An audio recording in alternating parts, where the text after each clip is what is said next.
Just a quick tip for you when you want to straighten an edge out on a board quick. Okay, so I've got this piece of walnut here, and I don't know if you can see that through there, but if you look down that length, you can see it's got quite a bow in it. So it's basically going like this.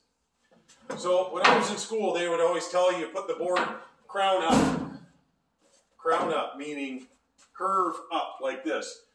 But I'm going to show you a way to do this that's actually easier to do, because if you're doing crown up, that means you got to stick it through 1, 2, 3, and then you got to move it all the way down here and keep going like that.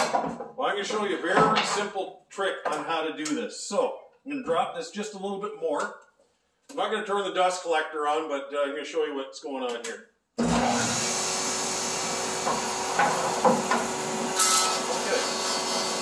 So what you want to do is you want to balance it. Take a look at how much it's here and there. So I'm just visualizing looking down, I'm taking out the hump, and that's all.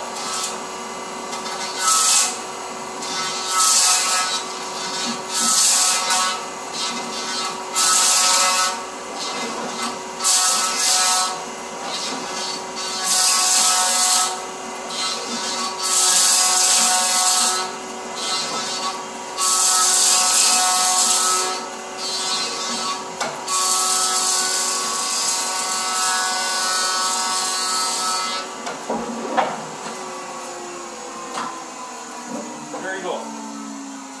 So that's good enough to stick through the table saw and rip it to your dimension that you need. But that's the quickest way to do a board without having to do the other belly side like that. It's just a pain in the rear end to do it. The other thing is when you're setting this up, move your fence as far this way, because if it's on the far back, it tends to pinch, but the closer you get to the front of the joiner, the better it is.